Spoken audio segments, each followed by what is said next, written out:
Bienvenido, Cristian, ¿cómo estás? Bien, ¿y ustedes? Gracias por la invitación.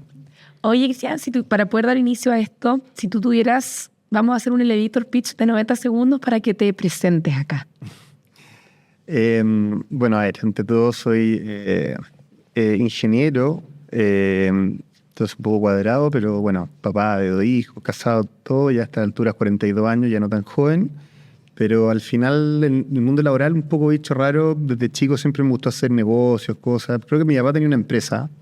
Entonces yo miraba esta empresa, iba para allá, jugaba. Y bueno, al final, desde que empecé en el mundo laboral, tenía como, no sé, parece que he pensado siempre hacer algo relacionado con los negocios. Entonces partí en consultoría. Después estuve un poquito en el grupo corporativo, pero siempre escapando. De repente me querían, típico, mandar un MBA. Entonces dije, se me mandan el MBA. Y después cuando vuelvo, debo el MBA, y después lo mismo, ser gerente a los 20 y tantos años. Entonces al final me escapé y renuncié y dije, ya, vamos a hacer algo. Y así empecé armando esta empresita un poquito tech y todo. Así que ese es un poco mi elevator speech. Oye, ¿y cómo nace Cuponatic? Cuponatic nace lo que te conté. Ahí en el fondo yo había estado en consultoría un par de años, después en el mundo corporativo en el grupo Falabella. Y nada, al final yo quería hacer una empresa. Entonces me salí sin nada. ¿Lo dudaste? ¿Cómo fue ese paso? No, al final dentro de todo fácil, porque en las dos cuestiones, como digo, tarde o temprano no me acomodaban estas posiciones de seguir tomando responsabilidad dentro de una carrera que no era la mía, digamos, como que yo sentía que quería hacer otra cosa. Entonces, eso, no, además también a esa edad no tenía hijos, responsabilidades, nada. ¿Cuántos años? Esto fue como a los 27, 28 años, fue el 2010. Yo quiero entender algo, porque tú dices, no me salí, no, pero tú tenías una idea, te gustaban los descuentos, te gustaban los cupones, porque quiero entender el concepto, cómo se te ocurrió, porque yo podía haber entendido, no sé, con una... Sí, mira, efectivamente, uno cuando parte emprendiendo dice, ya, pero ¿qué me gusta? ¿Qué empresa quería hacer? Sí, de hecho, tenía un primo en Francia que es top de los, no sé, de las top 10 que se llama de chocolate en Francia, y dije, ya, vamos a hacer una chocolatería en Chile increíble. Justo estaba la FED en ese minuto abriendo su chocolatería, y dije, puta, qué lata, esto lo podría haber hecho hace 10 años.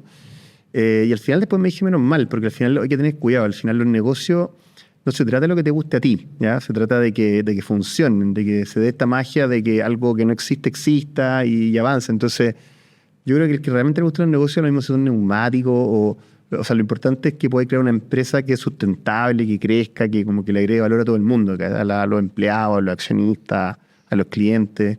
Entonces, no, al final la situación se dio de que, bueno, estaba viendo cosas, como digo, entre otras cosas, todos los chocolates, también me junté con un amigo, bueno, viendo otras cuestiones, y justo tenía un amigo de universidad, que es mi socio de Cuponatic, Tomás Berkovich, que él venía emprendiendo. Él salió de la universidad, en esa época los únicos que emprendían eran mis compañeros judíos, digamos, en esa época todos en la Católica te formaban para ser gerente. Entonces, esto fue el año 2011, y él ya había emprendido 2-3 años con otra cuestión que se llama Zeta Pricing, en fin.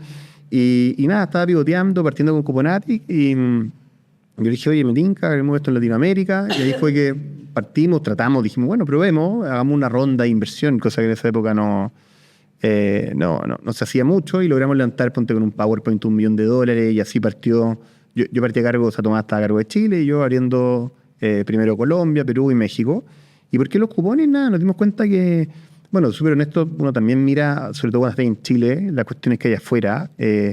Rara vez, no sé, también en una charla de uno decía que nadie inventa nada, que al final como que vaya agarrando piezas, ponte el que inventó la ampolleta, agarró la patente del filamento. Entonces, en ese minuto Groupon era un éxito en Estados Unidos. O sea, en la revista Forbes salía como the fastest growing company ever.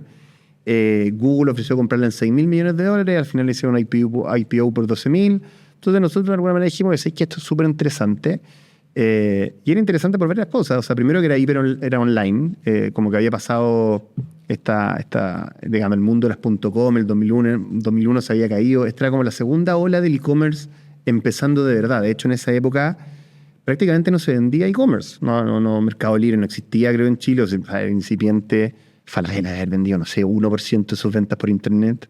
Entonces no existía el e-commerce. Y lo entretenido de los cupones fue eso, que al final era un modelo disruptivo que lograba llegar a millones de personas que al final obviamente le interesaban unos descuentos increíbles.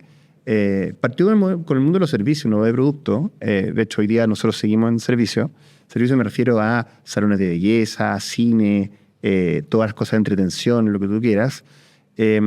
Y al final, claro, al final eran locales que tú decías, ya, pero ¿dónde pueden hacer marketing? Y al final este era un marketing como sin costo, porque en el fondo publicaban gratis y se llegaban clientes al frente de su... ¿Y ustedes sacaban un porcentaje, para entender? Sí, nosotros hacíamos todo, o sea, el modelo de marketing sigue siendo el mismo, digamos, nosotros acordamos un descuento con el merchant, digamos, hacemos una oferta atractiva para los clientes.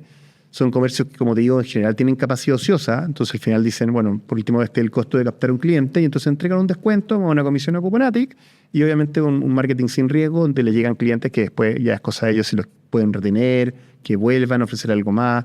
A mí me queda una duda. Antes, bueno, ustedes vieron este modelo que estaba afuera, ¿cierto? Sí. ¿Estudiaron un poco al chileno, cuál es la psicología del chileno con los descuentos? Sí, o sea, a ver, el retail chileno es brutalmente eficiente. De hecho, en el fondo en Latinoamérica el retail de mucho tiempo fue chileno. Falabella, todo esto, estaban años luz de los competidores, de los otros competidores latinos. Entonces, sí, Chile es una sociedad bien desarrollada en retail, con harto descuento, con harta tarjeta de crédito, entonces digamos que consumo había, digamos, no es que estuviéramos haciendo esto en un país como sin mall, digamos.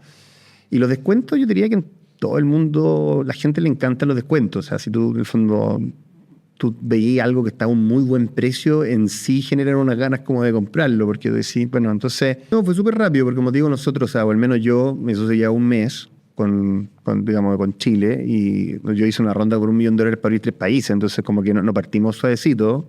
Yo tenía que viajar una semana a Colombia, otra a Perú y otra a México una vez al mes. Entonces era una cuestión, y hacer que la cuestión creciera súper rápido para dejar de quemar plata. Entonces no fue como... Ahora, efectivamente, no, te das cuenta. O sea, cuando tú tienes una idea, sí, hay que tener cuidado, como que hay lo que llaman el product market fit, que es como que tú cachai que funcionó, y es cuando efectivamente la ruedita empieza a girar de verdad y la cuestión agarra vuelo. Entonces, cuando empezaba a vender, no sé, cupones que nadie podía pensar que, no sé, un cupón podía vender en 24 horas 150, 200 cupones, era como... Ni hablar cuando decimos... ¿Qué más se vendían? Ahora estoy quedando sin voz. Me acuerdo de Ripley, que fue una cuestión de loco. O sea, empezamos a vender unas gift cards de Ripley y fueron, pero miles de cupones, una locura. En general, hasta el día de hoy, ponte el cine, obviamente la gente, todo lo que... antes, bueno, en los restaurantes tuvieron su época... Health and Beauty, que son todos los salones de belleza y todos los tratamientos de belleza, eso sí que siempre va a seguir, parece. Pero hoy día entretención está muy fuerte, por ejemplo, todo lo que es entretención. No sé, post pandemia la gente... Panorama familiar, quizás. Sí, por ejemplo, Windsor, Sí. hay muchas marcas, Kidzania, panoramas, digamos. Pero volvemos al tema de los servicios. O sea, yo creo que una de las diferencias como Nati que cuesta explicar a veces, cuando hablas de servicio, pero que es un servicio, al final el servicio es todo lo que no es un producto. Sí, claro. Y uno consume bastante de esas Puede cosas. ser experiencia. Experiencia, y bueno, y eso. Y Cuponatic es prácticamente el único marketplace de servicios, digamos, porque al final todos los otros están en producto. De hecho, pasamos por producto. En la pandemia se cerró todo, por eso que ahí terminaron de quebrar, digamos, hubo hasta 1000 empresas de cupones en Latinoamérica. El problema es que todas siguieron como el modelo de Groupon, digamos, y ahí es donde viene otra historia larga del emprendimiento, y es de que igual nosotros, a pesar de que levantamos $1 millón, yo tenía bastante los pies en la tierra, y yo traté de construir una empresa que fuera rentable, sustentable, que no estuviera pidiéndole a los inversionistas todo el tiempo plata para pagar los sueldos. Quiero hacer una pregunta, porque tú hablas de que hicieron esa ronda y captaste $1 millón. Una persona que está partiendo y que tiene una idea, ¿cómo puede llegar a esos inversionistas, por ejemplo? ¿Cómo lo hicieron ustedes? ¿Porque eran universitarios o no? O sea, en esa época era infinita más difícil. No había venture capital en Chile prácticamente. ¿No? Entonces fondos habían muy poco, Corfo era súper engorroso. Después vino Startup Chile, hoy día está lleno de fondos. Hoy día en Chile han habido rondas gigantescas de venture capital. De hecho, me gustó demasiado, o sea, ya está pasado para el otro lado, porque esas rondas terminan muchas veces generando emprendimientos como un poquito megalómanos y que suelen terminar mal. Entonces, pero en mi época no había nada. Nosotros realmente lo que hicimos fue usar la red que teníamos todos como... Llámale inversionista ángeles al final, de gente que tenía, digamos, sabíamos que tenían gente que en el fondo ya no está preocupada de sus ahorros para vivir, digamos, y dicen ya, pongamos una ficha por aquí, por allá. En el Venture Capital siempre así, los fondos también. O sea, hoy día hay rondas en Chile de, no sé, los famosos Betterfly, Notco, Fintual, hacen rondas de más de $100 millones. O sea, no es comparable, digamos. Entonces, claro, y esos fondos que invierten de esa forma están dispuestos a perder, porque de hecho pierden muchas veces. Entonces, sí, bueno, eso. Hoy día creo que hay más puertas más donde tocar. Incluso hasta Corfo con sus programas, digamos, ha mejorado mucho. Así que yo diría que hoy día es más, lo que encuentro más peligroso es que hay un exceso al revés de venderle estos sueños a los jóvenes de ser emprendedor. Yo creo que tiene que ser algo súper sincero, que esté en tu ADN, que te guste, porque la verdad no... o sea, creo que es más trabajo que trabajar para el corporativo, digamos, porque tú estás en el corporativo, al final, ¿cuál es tu peor escenario? ¿Renunciar y buscar otra pega? Como que no... En el emprendimiento no es así, es como tener una guagua, como que no renunciáis, digamos, como que no... y es mucho más trabajoso y sufrido, la verdad. Entonces, te tiene que gustar. Y hoy día el problema es que muchos que son más jóvenes y que no les explican, como que al final tocan o pisan el palito de estos grandes levantamientos de capital y estas grandes valorizaciones. Y ahí yo me alejé un poco en mi segunda startup, que fue Cheetah, independiente que Cubonatic la hicimos dentro de todo, fue rentable, ganó plata varios años. Hizo un nombre, sobrevivió. Sobrevivimos el COVID, que fue durísimo, la venta se fue a cero. Vendíamos servicios, estaba todo cerrado. ¿Qué hicieron ahí? Y ahí tuvimos la suerte de que, bueno, teníamos 4 países, Chile, Colombia, Perú y México. El único que vendía productos más o menos en serio era Chile, que era la mitad de la venta de Chile y el 25% del total.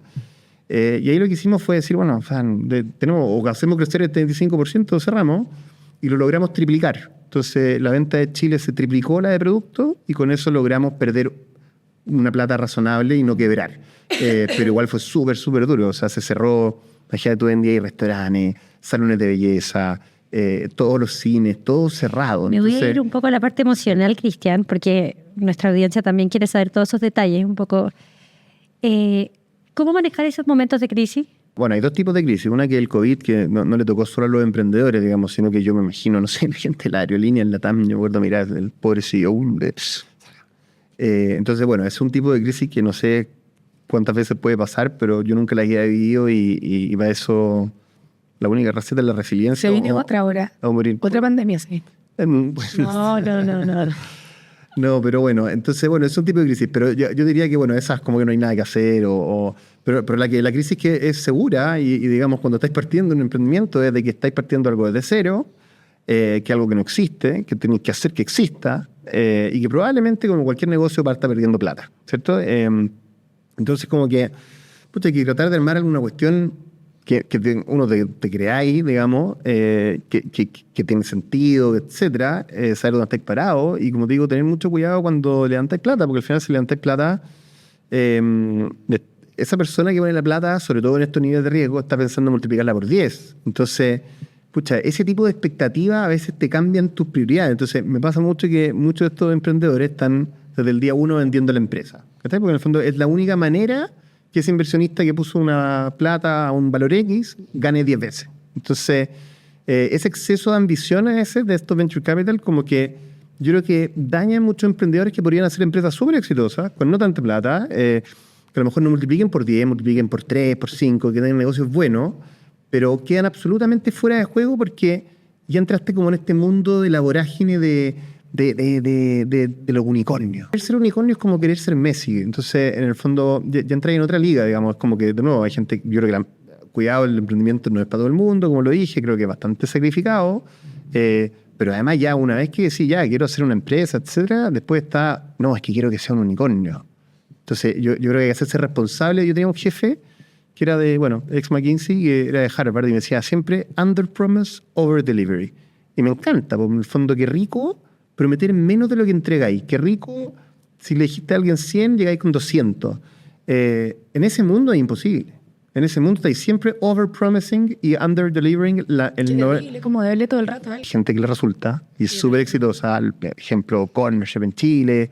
Entonces son como referentes que me imagino que la gente mira y dice, wow, yo quiero hacer lo mismo, pero creo que es similar a querer ser Messi y digamos, eso tiene un riesgo súper alto. Entonces, hay que invitar a la gente como ojalá, hacer negocios que, como digo, también crean que pueden ser sustentables por sí mismos. O sea, yo creo que no todas las empresas hay que dejarlas ahí y venderlas para ganar plata. Si una buena empresa puede crecer y ganar plata y repartir dividendos y ser sustentable por sí sola. Entonces, hoy día la mayoría de las empresas dependen de este capital y de alguna manera esa cuestión es como una droga y hay que tener cuidado. Oye, tengo una pregunta. ¿Cuál ha sido el cupón más raro que han vendido? Del servicio más raro que tú dijiste como, chuta, esta cuestión se irá a vender, pero juégatela. Uf, de todo. No, me acuerdo una vez cuando estábamos empezando, Ya. un amigo tenía un bosque, no sé qué. Y ¿Un bosque? Sí, entonces que tenía que cortar, digamos, porque tenían que hacer una cuestión, y entonces se puso a hacer carbón, y después tenía no sé cuántas toneladas de carbón, Ya. y no sabía dónde vender el carbón, y al final terminó vendiendo no sé cuántas toneladas de carbón. En Cuponatic. Y no podía creerlo, porque en el fondo la alternativa era ir a un supermercado, y, o sea, imposible. O sea, nada, cosas así. Siempre hay un cliente. Cosas siempre. de todo, cosas súper raras. Sí, globo aerostático, me acuerdo que habían también, era como bastante un highlight bien divertido. ¿Cómo manejan el tema de la seguridad? Kubernetes va a decir, oye, este proveedor sí nos da confianza, Sí. la marca tiene que estar siempre bien posicionada. Sí, un buen punto. Ojo que igual Kubernetes es un marketplace. Por lo tanto, de alguna manera como que une a consumidores con comercio. Entonces, el que entrega la boleta, el que presta el Él es el servicio, no es responsable. Kubernetes, ¿ya? Obviamente Kubernetes tiene que hacer una debida diligencia de seleccionar gente razonable. Y digamos, y uno pide, no sé, si en este caso, bueno, oye, los permisos, etcétera. Entonces sí, pero obviamente también siendo súper realista, no sé, igual que si tú... obviamente también lo bueno que como es un marketplace es el intermediario. Entonces yo no le pago al proveedor hasta que, digamos, el cupón esté validado, el cliente recibe su servicio, cualquier problema, le va al consumidor. Entonces hay ciertas precauciones como tiene cualquier marketplace, pero te pasaría lo mismo, digamos, no sé, en Mercado Libre o el marketplace que sea. Si compras algo que no cumple, probablemente Mercado Libre, bueno, te va a ver la plata, digamos, pero hay veces y a ese proveedor lo van a sacar. ¿Y les ha Así pasado? que sí, claro, imagínate, hemos tenido miles y miles de empresas, entonces sí, uno va midiendo la satisfacción, hay como un NPS, digamos, por comercio, y si el comercio está muy mal, lo dejamos, chao. Pero eso, en general, porque la página también tiene, igual que en todos los marketplaces, como los reviews de los clientes, entonces la gente también tiende a comprar. Eso se usa mucho. ¿Tú lo Sí, claro. harías? Yo siempre. Siempre. Confío mucho más en el review. Hoy me voy a quedar sin bollo en el programa, pero confío mucho más en el review que en, obviamente, que es lo que va a la empresa. Es como los Claro. testimonios también, ¿cierto? Lógico, gente real que compró, que le fue bien. Son le fue mal. protagonistas en el fondo. Te van a decir la verdad, No, ¿cierto? súper importante. En e-commerce siempre te Sin dicen marketing. poner los reviews, sí. ¿Cómo compite Kuponatic, por ejemplo, con los descuentos que dan, por ejemplo, los bancos con los restaurantes? Porque hoy día, si tú quieres, tú encuentras, o sea, descuentos hay, ¿cierto? Para todo. A mí me sorprende. O sea, tú te metes a la página del banco y encuentras servicios, encuentras De todo. productos. Sí, son modelos distintos. Son clubes de fidelización que le entregan beneficios a sus clientes. Ya son descuentos, sí, a veces importantes, pero un día a la semana, Sí. bien restringido. Pero sí, al final, el que tenga mejor, finalmente, siempre nosotros hablamos del King Deal, o sea, el que tiene un super deal, un super buen descuento, al final, digamos, gana. O sea, el consumidor, cuando te dicen, oye, tienes 40% de descuento en este restaurante increíble, y efectivamente los bancos tienen cosas muy buenas. Ahora, creo que es distinto porque en el fondo es un... en general está más restringido y en cambio en Kubernetes tú compras el servicio. Tenías un cupón, entonces en general nosotros logramos negociar a veces mejores cosas puntualmente, digamos. Pues el banco que tengo yo, uno de los bancos, tiene una cosa que se llama cashback. Sí. Pero me devuelven como 20 pesos, pero igual te da satisfacción. Sí, es un modelo que lo vimos, de hecho lo tenemos Ya. en parte. En Kubernetes usamos los cashbacks, o sea, si tú compras, ya hacemos campaña, oye, todo lo que compres hoy día va al cyber 20% de cashback. Entonces, Es que ¿sabéis qué es lo que pasa? Cuando uno siempre siente que está ganando algo, como puta, qué bueno, Es el estoy momento. ganando. ¿Cachai? Ah, mira, me devolvieron. 170 pesos me devolvieron. hay un modelo interesante, además que el cashback basado en el negocio es plata que no le das al cliente inmediatamente, sino que para la próxima compra. Entonces, ergo también para la empresa es súper rentable esa cuestión de los cashback, porque al final el descuento te lo dan en otra compra que financia. Y entonces Buenísimo, como- no lo sabía. Sí. Oye, yo tengo una pregunta. ¿Es muy difícil tener un negocio en Chile? Sí, el negocio igual es bien amplio. Pero qué rente. Pero sí, lo hace que el que tiene un restaurante, una panadería, tiene un negocio, digamos. Entonces, claro, pero ese tipo de negocios son bien distintos a estas startups tecnológicas o que buscan un nuevo modelo disruptivo. Entonces, no, yo creo que tiene un país bastante amigable. O sea, sí es verdad que, claro, si tiene una pyme y todo, pues entre...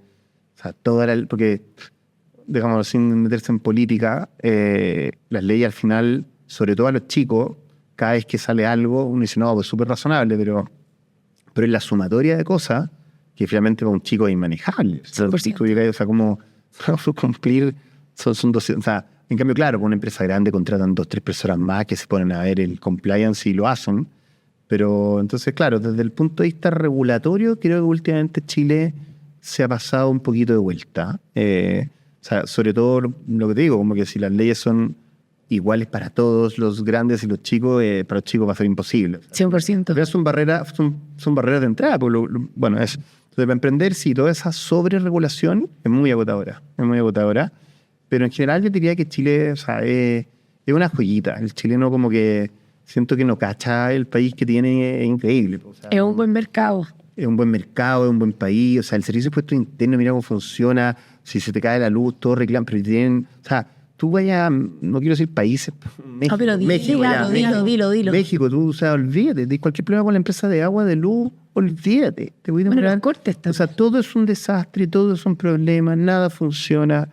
O sea, en Chile funciona bastante bien. Y a pesar que lo han dañado, ¿ah? O sea, imagínate si lo cuidáramos y estuviéramos de nuevo en la senda del progreso. Pero, así que, nada, yo creo que yo soy un fanático de Chile y no, en resumen, creo que en Chile es mucho más fácil hacer una empresa que en cualquier otro lado y tiene condiciones. A mí me pasa, por ejemplo, en Cubonatic, yo siempre pensé, dije, no, Colombia, Perú y México para hacer, no sé, 3, 4 veces Chile, por lo menos.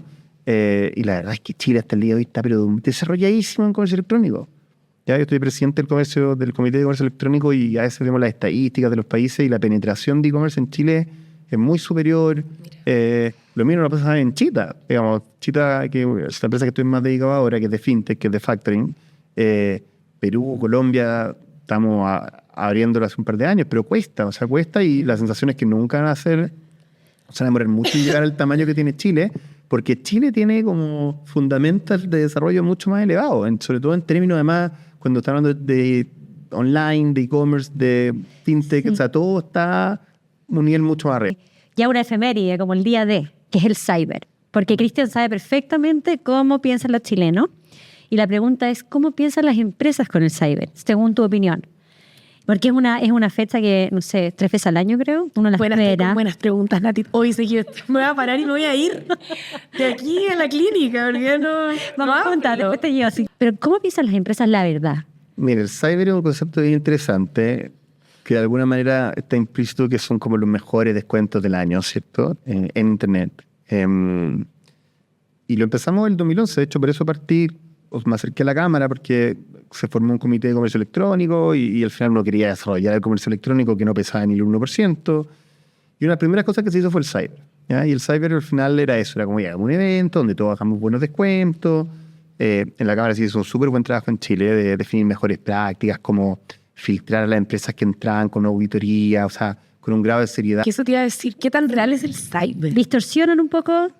De nuevo, no, lo mide la Cámara y el porcentaje de descuento promedio, o sea, es real y existe. No, probablemente, a lo mejor, claro, siempre cuando te dicen, no sé, 60% de descuento, bueno, podrá ser un 30%, no sé, versus qué promedio, qué tiempo, etcétera, pero para la suma siguen siendo los mejores precios del año, ¿va? Y Chile, de nuevo, país chiquitito, ordenado, con la Cámara, armó una cuestión que todo el mundo pescó, que todo el mundo se alineó.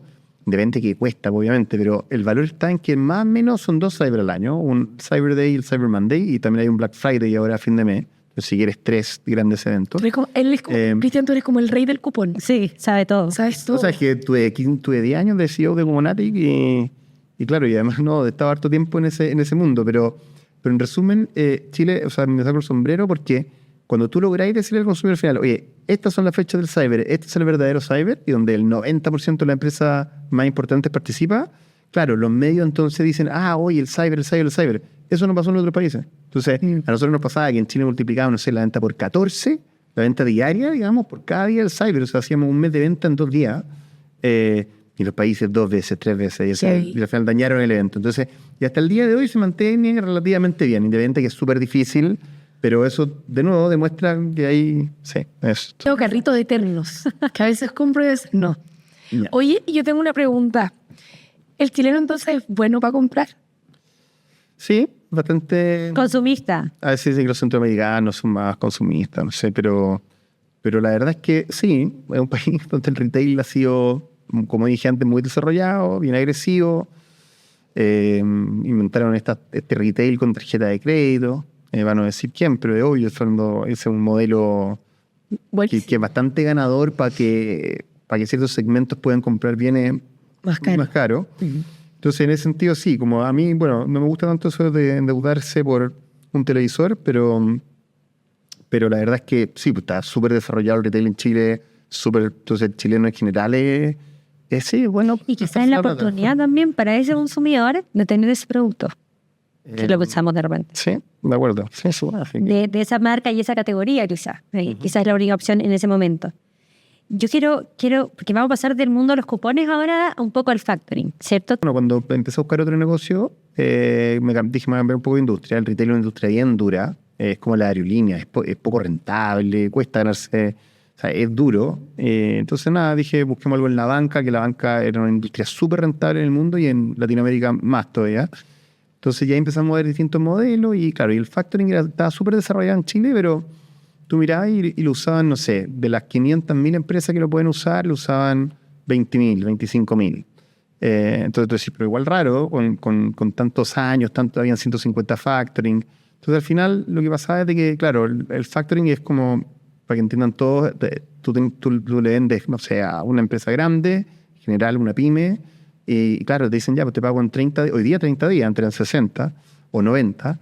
Y entonces, claro, esa pobre pyme dice, me está yendo bien, pero o sea, el problema es que hay que tener la caja para poder pagar los sueldos y toda la cuestión para atrás hasta que te paguen. Entonces, y esas pymes, la verdad es que no son sujetas a crédito. Entonces van al banco y no les pasan un crédito. Entonces, su única opción es el factoring. El factoring es anticipar tu cuenta por cobrar, ¿ya? Entonces, en general, se la vendes al factoring y te pagan inmediatamente y tú, digamos, eso es.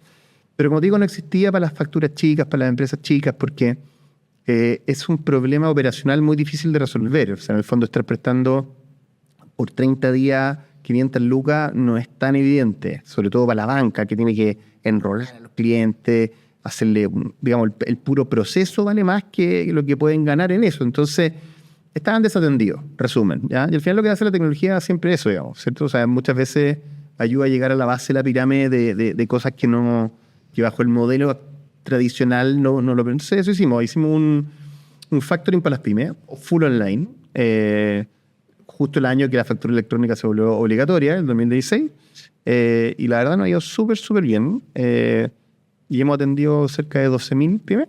Harto, muchísimo. Sí, en un negocio que es B2B, que no tiene nada que ver con el otro es B2C, eran millones de clientes, pero la verdad es bien gratificante, porque son pymes que, como te digo, en general no tienen muchas alternativas de financiamiento. Entonces siento que de verdad lo ayudamos. De hecho, hay un indicador muy bueno que se llama el NPS, que no sé si lo ubican. Pero en el fondo, ¿qué tan cierto es de que el NPS, los últimos y los primeros, no se contemplen? O los del medio, no sé cómo es. Es una fórmula bien simple. De una escala de 0 a 10, los 9 y 10 son promotores. O sea, te quieren. Los 6 o menos son detractores. Y el 7 nunca hay que marcarlo entonces. El 7-8 es como neutro, y al final es porcentaje de promotores menos porcentaje de detractores. Entonces puede ser negativo, ¿ya? Un NPS bueno puede ser 40%, pero en Chile tenemos 87%, o sea, no va. Hay gente decidida. Sí, pues claro, imagínate si al final, sobre todo además esta angustia de que no tenés la plata para pagar los sueldos, los impuestos, como que, pucha, cuando te resuelven el problema igual es un alivio. Sí, claro, 100%. Oye, buenísima toda esta información. Tengo una última pregunta para cerrar. ¿Te gustaría que tus hijos fueran emprendedores? Sí, somos todos distintos. Uno se imagina, o sea, es difícil que un hijo sea exactamente igual a uno. Entonces, como te decía, yo creo que el emprendimiento no es para todos. Entonces, por ningún motivo yo lo voy a llevar a una cuestión que además creo que es súper sacrificada. Entonces, pero sí, creo que es una linda... O sea, yo claramente, si veo que les gusta y todo, me encantaría, porque al final, cuando realmente funciona y todo, es gratificante. Es como... Hay mucha pasión en un proyecto así. Es como una guagua, y al final, cuando realmente existe, no sé, una empresa, mira, acuérdate que yo voy a tener 160 personas en 4 países vendiendo 1 millón de cupones al año, de algo que no existía. Entonces, cuando tú creas algo de la nada, es súper gratificante. Entonces, ¿no? Una linda carrera, con todo lo que cuesta. Entonces, pero depende mucho de la personalidad. Ya no hablo ya, pero gracias. Muchas gracias a ustedes.